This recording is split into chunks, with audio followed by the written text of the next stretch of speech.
భారతీయ సంస్కృతి సాంప్రదాయంలో వైకుంఠ ఏకాదశికి అత్యంత ప్రాముఖ్యత ఉంది. దీనినే ముక్కోటి ఏకాదశి అని కూడా అంటారు. ఈ పర్వదినాన్ని పురస్కరించుకొని వైష్ణవ దేవాలయాలు భక్తులతో కిక్కిరిసిపోయాయి. వైకుంఠ ఏకాదశి సందర్భంగా ఈసారి అప్లాగుంటలో మొట్టమొదటిసారిగా వైకుంఠ ద్వారం పెట్టారు. చాలా బాగుంది డెకరేషన్ అంతా. స్వామి అలంకరణ, గుళ్ళో దర్శనం అంతా బాగా జరిగింది. అప్లాగుంటలో మొట్టమొదటిసారి పెట్టారు వైకుంఠ ద్వారం. మాకు చాలా సంతోషంగా ఉంది. తిరుమలకి వెళ్ళి దర్శనం చేసుకోలేకపోయాం. మన దేవుడిని దర్శనం చేసుకుందామని చాలా సంతోషంగా వచ్చాను. తెల్లవారితో లేచి ఇక్కడ తిరుపతిలోనే ఉంటాను సార్. ఇదే ఫస్ట్ టైం. చాలా సంతోషంగా ఉంది. వైకుంఠ తిరుమలలో అయితే చాలా కష్టం అయిపోతుంది సార్ ఈరోజు దర్శనానికి. ఇక్కడైతే చాలా అంతా బాగా చేస్తున్నారు. ఈరోజు అప్లాగుంట నందు వైకుంఠ ద్వారము కొత్తగా ప్రవేశపెట్టడం జరిగింది. చాలా అద్భుతంగా ఉంది. ఈ విధంగా మొట్టమొదటి తూరి ఇక్కడ వైకుంఠ ద్వారము చేయడం, దర్శనం చేయడం చాలా సంతోషకరంగా ఉంది.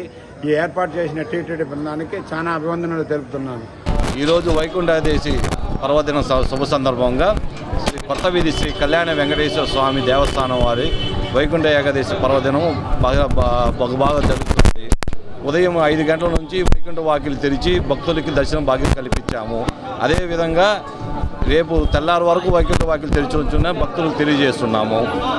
ఈరోజు ఇది చాలా విశేషం కాబట్టి, అది కాకుండా శనివారం వచ్చింది కాబట్టి చాలామంది భక్తులు కూడా చూస్తున్నారు. మీరంతా ఈరోజు ఉదయమే వేకువజామునే స్వామివారికి ప్రత్యేక అభిషేక పూజలు చేసి వైకుంఠ ద్వార దర్శనం మాకందరికీ కల్పించారు. వారికి ప్రత్యేక ధన్యవాదాలు తెలియజేసుకుంటున్నాము. ఈ ప్రాచీన ఆలయాన్ని తిరుపతి వాసులు ప్రతి ఒక్కరూ, పాత తరం వారు ప్రతి ఒక్కరూ వచ్చి స్వామివారిని ఉదయం నుంచే వచ్చి తండోపతండాలుగా భక్తులు వచ్చి దర్శనం చేసుకుంటున్నారు. ఈ స్వామివారిని దర్శించుకుంటే అన్ని శుభాలే జరుగుతాయి. జ్ఞానప్రద వెంకటేశ్వర స్వామి ఆలయం నందు ఈరోజు ఏకాదశి సందర్భంగా భక్తులకు విశేషంగా అలంకరించి స్వామివారిని ప్రత్యేక అలంకరణ పూలంక చేసి ప్రత్యేక వైకుంఠ ద్వారం ఏర్పాటు చేసి ఉన్నారు. చాలా భక్తులకు అందరూ ఇక్కడ యూనివర్సిటీ అధికారులకు అందరికీ మంచి ఇది పెట్టారు కాబట్టి వాళ్ళందరూ ఇక్కడ ప్రత్యేక ధన్యవాదాలు తెలుపుతున్నారు. వైకుంఠ ఏకాదశి పర్వదినాన మన యూనివర్సిటీలో పెట్టినటువంటి మన ఎస్టాబ్లిష్ చేసినటువంటి ఈ టెంపుల్ని జ్ఞానప్రద వెంకటేశ్వర స్వామి ఆలయాన్ని ఎంతో ఎంతో ఎంతో అందంగా అలంకరించి మనము భక్తులకు ఎలాంటి ఇబ్బంది లేకుండా ఈరోజు మనం అన్నీ అరేంజ్ చేయడం జరిగింది. మనము 2022లో మార్చి 22న ఈ మహాసంప్రోక్షణ చేసి టీటీడీ వాళ్ళ ఆధ్వర్యంలో మనము ప్రారంభించాము. అఖిలాండ కోటి బ్రహ్మాండ నాయకుడైన శ్రీ వెంకటేశ్వర స్వామి తిరుపతిలో తిరుమల యొక్క విడిది కేంద్రంగా స్వామివారి తిరుపతి తహసీల్దార్ కార్యాలయంలో ఇక్కడ వెలిసాడా అన్నట్లు 2016లో చిన్న ఆలయంగా మేము ప్రతిష్ఠ చేశాము.